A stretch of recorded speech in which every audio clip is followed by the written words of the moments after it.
Chapter लेने वाले हैं।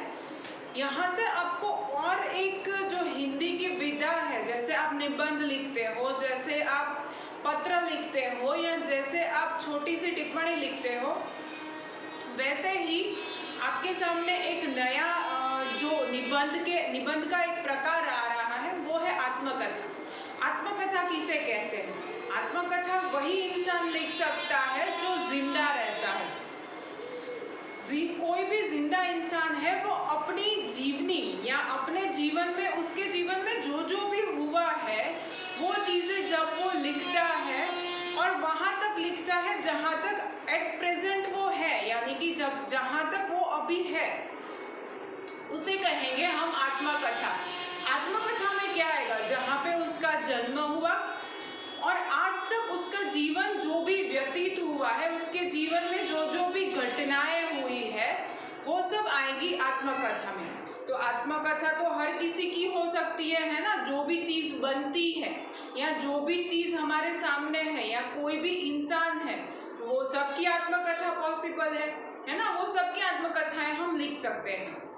तो यहाँ पे वैसी ही एक आत्मकथा हमें दी गई है, पर वो दी गई है इसीलिए क्योंकि आप समझ सको कि आत्मकथा किसे कहते हैं। तो यहाँ पे दी गई है कागज की आत्मकथा। यहाँ पे कागज है वो बात कर रहा है, और कागज का जन्म कहाँ पे हुआ और कागज को आज हम उपयोग कैसे करते हैं, वो सब चीजें कागज अपनी आत्मकथा में बता रहा है। इसीलिए यहाँ पे लिखा गया है कि मैं कागज हूँ। कागज की आत्मकथा है। कागज का आविष्कार कैसे हुआ, कागज का जन्म कैसे हुआ, तो यहाँ पे बताया गया है कि 2000 साल पहले इसका जन्म हुआ है, और वो भी चीन में हुआ है। चीन के लोगों ने कागज का आविष्कार किया। सबसे पहले लोग कहाँ पे लिखते थे? सबसे पहले लोग लिखते थे पत्तों पे, या कपड़ों से बनाए कपड़ों पे, या ईंटों पे, या पत्थरों पे, ये सब चीज़ों पे लिखा जाता था। सब इससे पहले 2000 साल पहले, जब तक कागज का आविष्कार नहीं हुआ था, उससे पहले आविष्कार यानी कि शोध नहीं हुई थी, उससे पहले हम लोग कहाँ पे लिखते थे? क्योंकि भाषा तो तभी भी थी, लिखते तो तभी भी हम थे, तो हम कहाँ पे लिखते थे? तो हम लिखते थे कपड़ों पे, पत्थरों पे, पत्तों पे, ऐसी सब चीज़ों पे हम लिखते थे और उसे संभाल के रखते थे। धीरे धीरे कागज़ का आविष्कार हुआ और आज हम कागज़ को अपने सामने बहुत अच्छे रूप में देखते हैं। तो चलिए हम कागज़ के ही मुंह से, कागज़ की जुबानी हम सुनते हैं उसकी आत्मकथा। जैसे कि पहले मैंने बताया कि कागज़ का जन्म चीन में हुआ है। तो यहाँ पे कागज़ कहता है कि सुनो बच्चों, मैं आज तुम्हें अपनी कहानी सुनाता हूँ। आज से लगभग 2000 साल पहले मेरा जन्म चीन में हुआ था। मेरे जन्म से पहले लोग ईंट, चमड़ा, पेड़ के पत्ते आदि पे लिखते थे। अभी मिस्र के कुछ लोग हैं, वो लोग ये काम करने के लिए, लिखने के लिए पेपिरस नाम का पौधा, उसका उपयोग करते थे। शायद इसीलिए इनका नाम है वो पेपिरस पे से पेपर कहा गया। चीन में एक साइलून नामक व्यक्ति रहता था। तो उसने क्या किया, उसने एक दिन लकड़ी को काट कर एक सपाट बनाने की वो कोशिश कर रहा था। उसने एक लकड़ी काटी थी, उसको वो प्लेन बनाना था, सपाट यानी कि एकदम सीधा बना रहा था। उसने देखा कट करते हुए कि लकड़ियां हैं वो कुछ रेशों की बनी हुई रहती है। तो उसे लगा कि ये जो रेशे हैं उसको मिक्स करके उसकी कुछ लुगदी बना के कुछ अलग से कुछ चीज़ बनाई जा सकती है। तो वो क्या करता है, वो वही उसके ऊपर वो नए नए प्रयोग करता है और बहुत परिश्रम के बाद उसने कागज़ को जन्म दिया। आज जो कागज़ हम देखते हैं वैसा वो नहीं था, वो बहुत ही खुरदरा मोटा था, लेकिन था वो कागज़। तो यहाँ पे हुआ कागज़ का जन्म। यहाँ पे कागज़ बता रहा है कि मुझे बनाने वाले पेड़ पौधों के रेशों को सेलुलोज कहा जाता है। अभी सेलुलोज है वो सब पौधों में, सब झाड़ में, सब वृक्षों में पाया जाता है, लेकिन सबसे अच्छा सेलुलोज है वो चीड़, देवदार और स्प्रूस के आदि पेड़ों में पाया जाता है। आज तो अगर हम देखे जाए तो जिधर से भी सेल्यूलोज मिलता है वो कपड़े के रेशे ही क्यों ना हो, उसमें से भी कागज बन जाता है। पर पहले क्या किया जाता था, लकड़ी के बड़े बड़े लट्ठे, घास फूस के छोटे छोटे टुकड़े, वो सबको काटा और छीला जाता था और फिर उसके अंदर पानी मिलाकर आग के ऊपर रख के उसकी लुगदी बनाई जाती थी और फिर इस लुगदी को पानी में से निकाला जाता था, छाना जाता था और उसे दबा के फिर कागज की एक परत बनाई जाती थी, यानी कि एक पेज बनाया जाता था और इसी को फोल्ड करके पूरी रील बनाई जाती थी। यही ज़्यादातर यही इसकी रीत थी, लेकिन आज है वो इसमें बहुत सारे रसायन मिलाए जाते हैं और कागज़ को और अच्छा बनाया जाता है।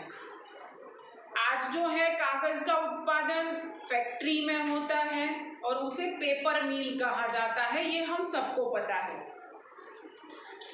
अभी यहाँ पे कागज़ बता रहा है कि सदियों पहले जब इस साइलोन ने मुझे बनाया था तभी मैं बहुत मोटा और खुरदरा था, किंतु आजकल मैं मोटा, पतला, चिकना, खुरदरा, सफ़ेद, रंग बिरंगा, सादा, दानेदार, चमकीला, पारदर्शी अनेक रूपों में काम आता हूँ और अनेक रूपों में आज आपके सामने भी है कागज़, आपको पता भी है।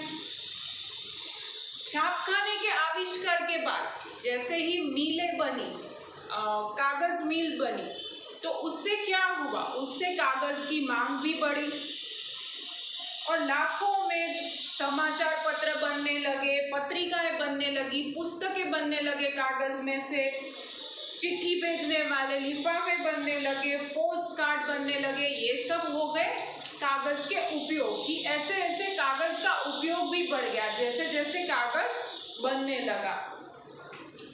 इसके अलावा आजकल हम क्या करते हैं, आजकल हम कागज़ की बनी हुई थैलियों का भी यूज़ करते हैं ना, जो कागज़ के थैले, डिब्बे भी कागज़ के बने हुए रहते हैं, पतंगे रहती है कागज़ से बनी हुई, या फिर पेपर प्लेट भी रहती है ना। तो ये सब चीज़ों में भी हम कागज़ का उपयोग करते हैं।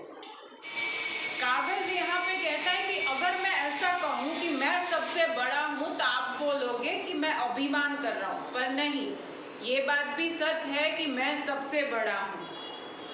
आजकल रुपये पैसे को सबसे बड़ा माना जाता है। तो आप जानते हैं कि 1 रुपये की नोट से लेकर 2000 की नोट तक आदि सब किसमें बनते हैं, कागज़ के ही बनते हैं। तो अभी आप बताओ कागज़ बड़ा है कि नहीं, है ना। संसार की उन्नति में जहाँ मेरा बहुत योगदान है, वहीं कागज़ के कारण समस्याएं भी हैं, क्योंकि मुझे बनाने के लिए, यानी कि कागज़ को बनाने के लिए पेड़ काटने पड़ते हैं, है ना। तो ये जो पेड़ काटते हैं, तो पेड़ काटने से जंगल कम होते जा रहे हैं, सामने हम उतने पेड़ लगाते नहीं हैं। उसके कारण संसार में प्रदूषण और बढ़ गया है, क्योंकि प्रदूषण कम करता है वृक्ष, ये भी हमें पता है। तो इस समस्या के लिए हमें क्या करना चाहिए, इस समस्या से बचने के लिए पेपर का कम से कम उपयोग करना चाहिए। जहाँ पे आपको ज़रूरत है पेपर की, उसी को उधर ही उपयोग करना है और पूरे पेपर का उपयोग करना है। इसमें आज सबसे बड़ी सहायता कंप्यूटर कर रहा है। पहले दस्तावेज, मोटी मोटी किताबें, ये सब कागज़ में तैयार होती थी। अभी क्या होता है, ये सब चीज़ें कंप्यूटर में तैयार आसानी से हो जाती हैं। इससे भी अधिक महत्वपूर्ण बात यह है कि मेरा एक बार उपयोग करने के बाद आप मुझे फेंका नहीं जाना चाहिए, बल्कि मेरी फिर से लुगदी बनाकर फिर से कागज़ को तैयार किया जाना चाहिए। और इस प्रक्रिया को बोलते हैं पुनः निर्माण प्रक्रिया। हालांकि इस प्रकार की विधि से जो हमें कागज़ प्राप्त होता है वो पहले के जैसा नहीं रहता है, इतना उत्तम नहीं रहता है, लेकिन ये सस्ता भी रहता है और इससे धन की बचत भी होती है और कागज़ का उपयोग भी हो जाता है। वनों को, जो जंगल है, उसे अगर कटने से बचाना है, अगर हमें पृथ्वी को प्रदूषण से बचाना है, तो कागज़ का उपयोग है वो बहुत सोच समझ कर करना है। कागज है वो यही हमसे प्रार्थना कर रहा है कि अगर आपको आपकी पृथ्वी है जिसमें आप रहते हो उसे प्रदूषण से बचाना है, आपको अगर जंगलों को बचाना है, पेड़ों को बचाना है, तो आपको कागज का उपयोग बहुत कम करना है और जितना भी अगर आप कर रहे हो तो उसको अच्छी तरह से करना है।